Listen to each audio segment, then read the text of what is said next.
Now everybody wants that absolute control of their golf game where they can hit that fade, they can hit the draw, they can really control their shots, or even better, when you start to hook one or you start to slice one, to know immediately, what do I need to do to fix that and how can I get back on track? And that's exactly what we're going to do in this video. I'm going to talk about how to get better shot control, shot shape control to be able to hit the fade and the draw on command. All right, so one of the biggest myths out there when being able to control your shot shapes is that we're going to find one tip and that's going to be perfect for the draw. I'm going to be able to get the ball to draw every single time.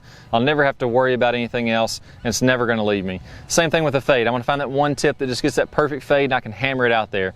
Well, unfortunately, because feels change so much from day to day, that's not ever really going to work. What really works, if you really want to get control of your game, we have to work on face and path, or the direction that the face and path is moving through contact, which we'll go over here in a second, and work on that for an extended period of time, really be able to control those factors. And I'm going to show you today how we can do that, get you started on this, and then stick with that process for a period of time. If you can do these for a month, oh man, at the end of the month, you're going to have so much more control than you'd ever believe. Just a few minutes every single day, practice swings in your living room like we'll go over here later in the video, will be absolutely perfect. So first, let's say, before we get started in this, we have to really understand what is controlling the curvature of the ball. Now, wherever the ball starts is going to be the direction that the face is pointing just right at contact. So the only thing that determines where your ball goes is right when you make contact. And the point that determines, or the part that determines where the ball starts, is where that face is pointing. Let me go ahead and make a swing here, and I'm going to start out by having that face point a little bit to the right at contact. There we go. So that ball started kind of right center, almost straight, and then drew into the left rough. Now I know I've got my flight scope here that takes these measurements, but I know for sure since that ball started just a fraction to the right, I will bet any amount of money that that flight scope's going to tell me that my face is pointing to the right. Let's go ahead and see what this says. Club face 2.2 degrees to the right. So just like I guessed, I knew it wasn't very much because the ball only started a little bit to the right, but it did start to the right, 2.2 degrees. Now the second piece here is which direction the club is swinging. So since my ball is going to curve away from the path, or my ball is always going to curve away from the direction the face is moving or the club is moving, I know that that ball had to have a path to the right of my face. So my face was a little right. Because that ball drew, the ball always curves away from the direction the club is swinging. I know my club swung to the right because the ball curved to the left. If I had my ball curved to the right, that would mean that my path is moving to the left. So just by knowing those couple of just hard scientific facts, now we can look at everything and see exactly what's going on. It's kind of our radar, just having our eyes be the radar and see what's happening, just like you see those radars on TV. So now, if we know this, how do we work on hitting those draws and fades? Well, the first thing, and what I've found is the most important, is we have to be able to control the direction that club is swinging. What I have found, let's start out with a draw example. What I found is if you want to hit a draw and you want to be the kind of guy that can hit it on command, the most important thing is to be able to control the direction that the club is moving. If I want my ball to curve left, the ball always curves away from the direction the club is swinging. So if my club has to be swinging to the right. So you have to swing to the right to get the ball to curve to the left. So I know if I can just simply get that club head moving farther to the right through contact, what's going to happen is you'll naturally, this your own feel, will start to get that club face to roll on over a little bit more and create that draw.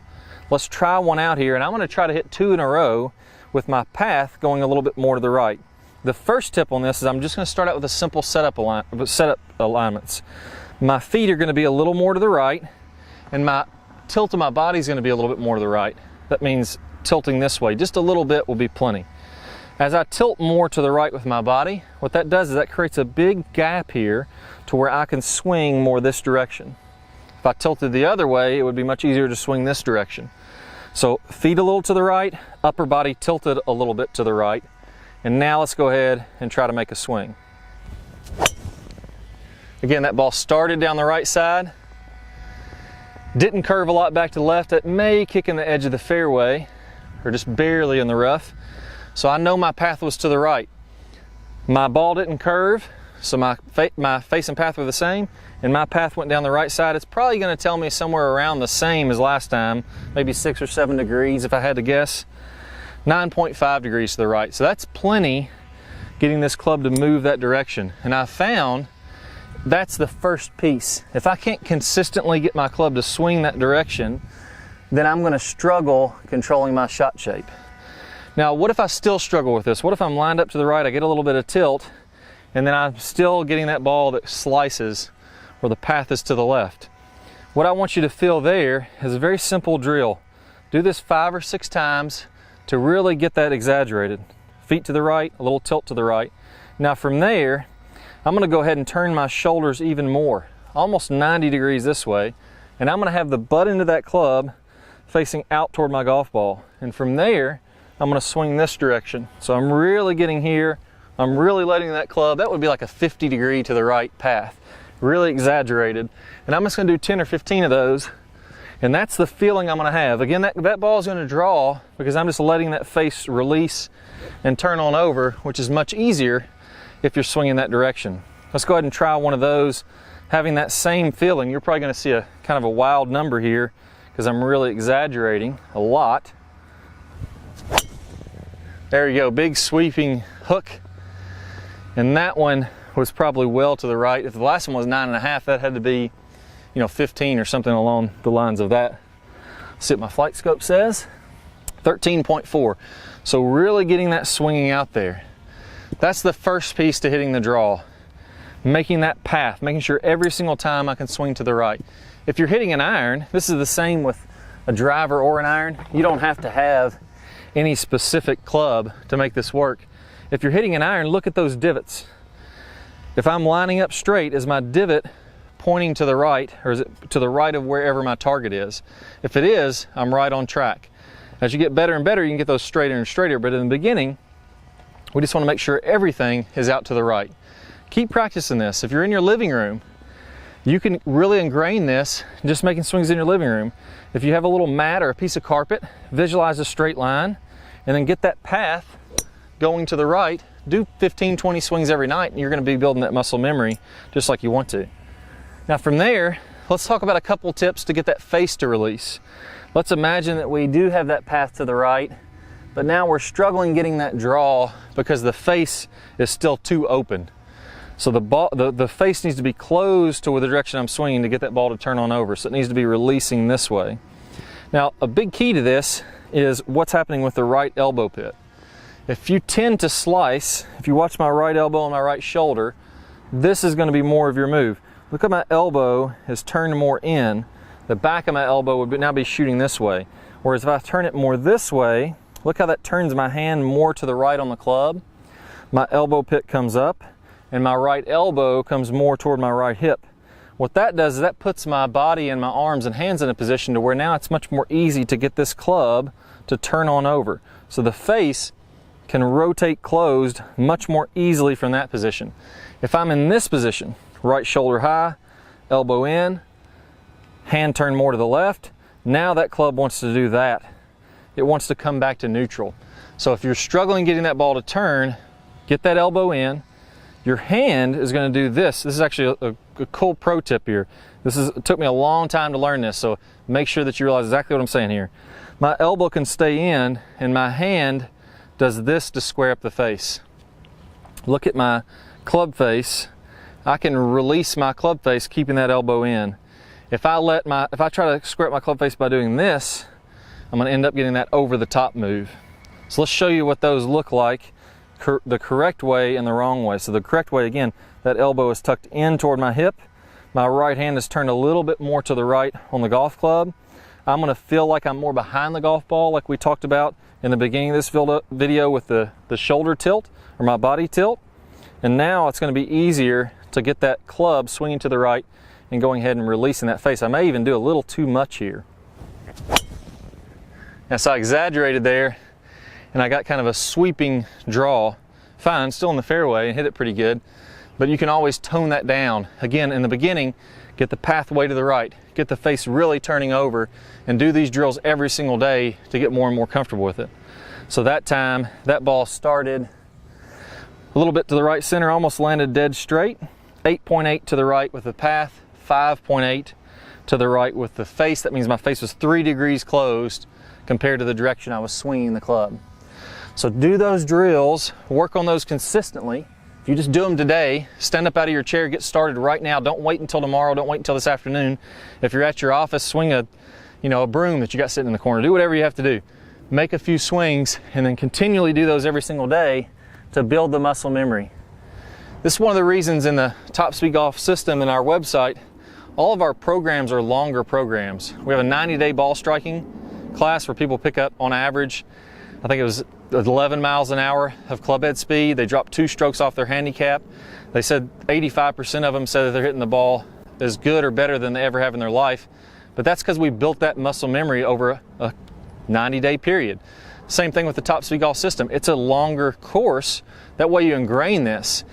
It's great to go out and practice today and hit it a little bit better, but if I come back a week and I'm hitting it bad again, I'm not really getting anywhere. It's like I'm going up and down like a roller coaster. We want that steady climb up and up and up, and that only happens if we consistently go over these fundamentals. Now let's take it the other way. We got the draw going. Let's get the exact opposite if we want to get the fade going. Again, the most important thing that we can do is have that path or that club moving to the left. Same thing like we did last time. I'm going to line up a little left. I'm going to have my body, instead of being tilted this way, it's going to be a little bit more up and down if I want to hit that fade.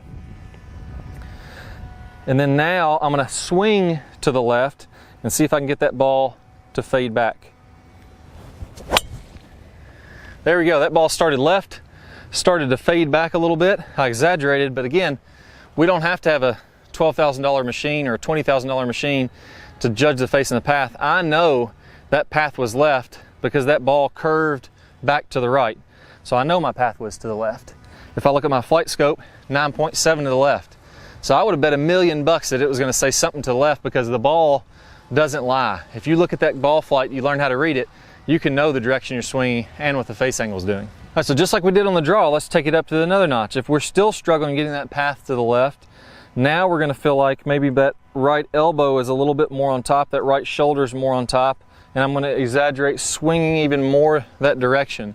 Now here, most people don't struggle doing this. The reason that most people don't struggle with a fade is because if I simply just try to pull this club toward the target, look what happens to the club face. It opens up, and I'm going to have that face open as I'm coming on through. So typically people don't have a problem at all swinging to the left and leaving the face open. So I'm not going to get into a ton of detail with that. But again, the key here is we can't just do this one day and say, okay, I hit some fades, I have it down. It's about every single day for a short period of time. It doesn't have to be hours a day. It can be 5 or 10 minutes in your living room. Work on the path going to the right, work on the path going to the left, work on the fade, work on the draw, and then from there, now we're going to go ahead and straighten it out. So if I want to straighten it out and hit these great straight shots, all I'm going to do is something in the middle, and I'm going to watch the ball to see what's going on. So I'm going to watch, because we talked about path so much here and how important that is, I'm going to watch the way the ball curves and adjust my path first. So I'm going to try to hit this absolutely dead straight, and we'll see what happens.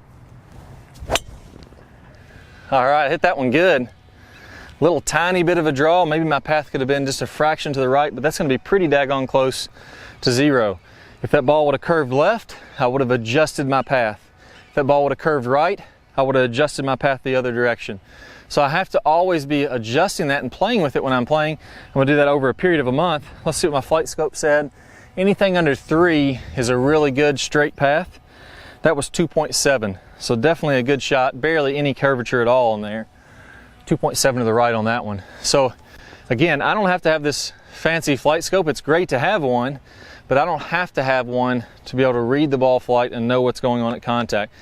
Really commit here. If you want to get really good this year, if you want this to be your year, that you're going to solidify your game, you're going to have it stick to where 6 months from now, a year from now, 2 years from now, you have control of the face and the path.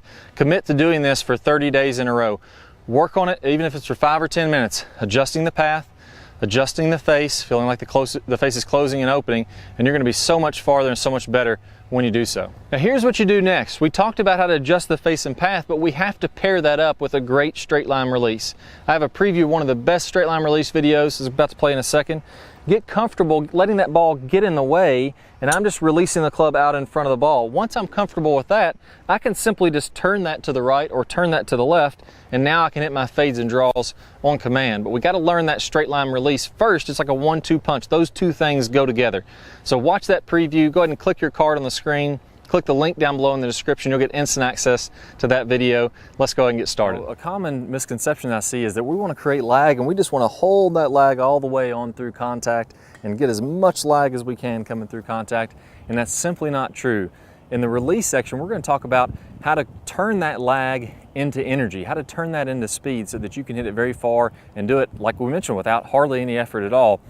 And as we're coming through contact, we're going to fully release this angle as we're about 45 past contact. So if I draw, a 45-degree angle, I should be looking at both arms, nice and straight, the club splitting those arms, so that by releasing the club, by getting this angle to release as we're coming through contact, that's what's going to create the speed.